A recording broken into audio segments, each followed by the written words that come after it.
I don't want to write this column. I have just come from a work trip to Accra, Ghana. Accra is one of my favorite cities on the continent. It is a bustling coastal city that offers a culturally rich and cosmopolitan experience.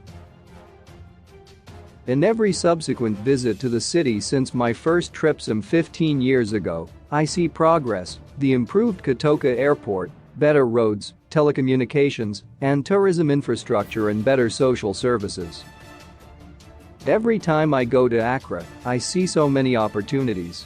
I wonder how much more value the city and Ghana would derive from a partnership with an established tourism city such as Cape Town or a marketing agency like Tourism.sa.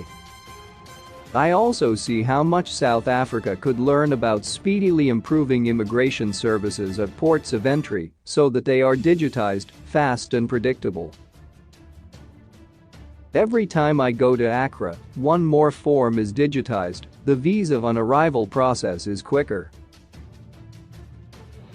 Filling out that flimsy immigration form on the flight to South Africa becomes more embarrassing. I am an Afro-optimist, but every time I travel on the continent, it coincides with increased threats of violence by South Africans against African immigrants who come to seek employment in South Africa. So, I don't want to write this column.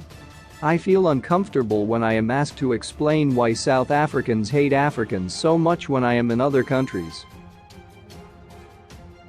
This resurgence of xenophobia, anger and debates on whether South Africans are inherently xenophobic hasn't got us far.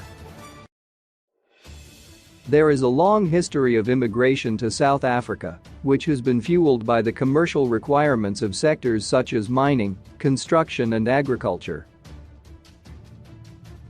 From the mid-1800s to the 1970s, the country encouraged immigration to attract semi-skilled labor to drive production. As political tensions rose, the apartheid government would abandon its position on attracting migrants from neighboring countries to protect the minority white population from being overrun by black people. The post-apartheid government would initially try to rectify this position by adopting a more African immigrant sympathetic view alongside the African Renaissance narrative. Although the political narrative was initially Afro-sympathetic, legislation has focused on finding, detaining and deporting immigrants. We see this characterized by the many operations to clean up townships and areas perceived to have an Afro-fueled crime problem. Just this past weekend, the police service reported that it had arrested more than 400 people, most of whom are suspected of being illegal immigrants in Johannesburg, in what it termed Operation Restore, which focused on Soweto, Hillbrow and Alexandra in Johannesburg. In its public communications, the police service made sure to focus on the criminality element, highlighting that suspects were arrested for possession of drugs, possession of live ammunition, possession of counterfeit money, dealing in liquor without a license, assault with intent to cause grievous bodily harm, rape, and violation of road traffic regulations, including driving while under the influence of a substance. There has been an increase in the incidence of unfavorable views toward immigrants, particularly since the late 1990s, with perceptions of immigrants low and deteriorating fast. According to the World Values Survey, only about a third of the population supported migration in 1996 and 2001. By 2007, only 23% of the population in the country still supported immigration. But even as violent mobs direct their anger at Africans and certain Asians, South Africa doesn't call these actions xenophobic. In 2019, the government introduced the National Action Plan to combat racism, racial discrimination, xenophobia and related intolerance, which was meant to help stem the rising prejudice against certain groups including African immigrants, even as its political leaders continued to deny the existence of a xenophobia problem in the country. Still, the government thought something should be done about a problem it often claims doesn't exist. South Africa does have problems.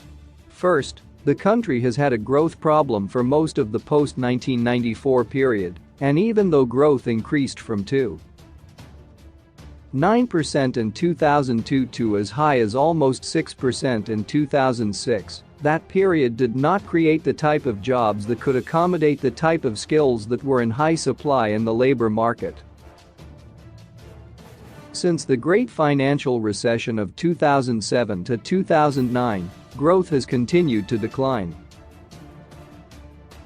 Before the pandemic, the unemployment rate was at 29.1%, the absorption rate at 42.4%, and the labor force participation rate at 59.8%.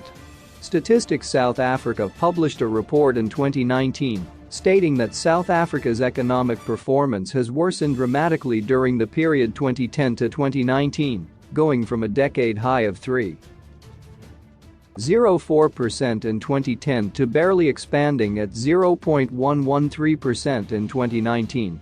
The average annual growth rate of about 1.7% over a 10-year period was inadequate to provide the requisite employment growth.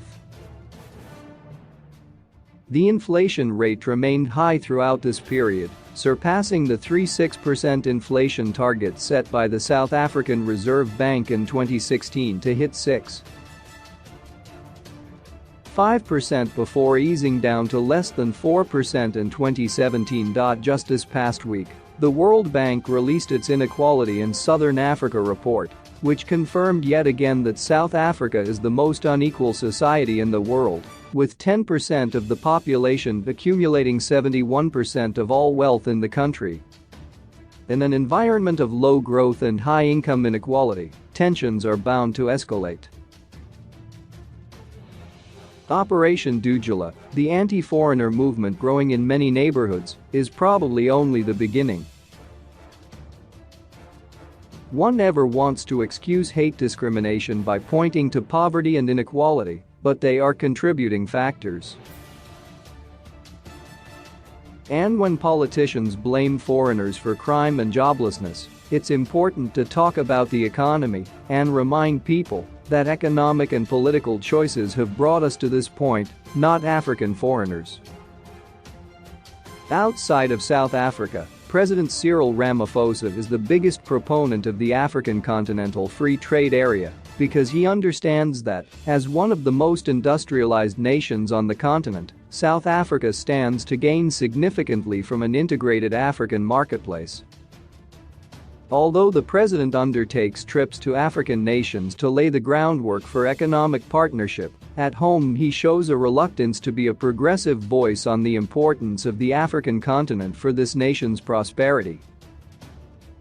The result is that South Africa will remain in this space where the president's agenda on Africa will remain in conflict with his party's political narrative and the actions of other government departments.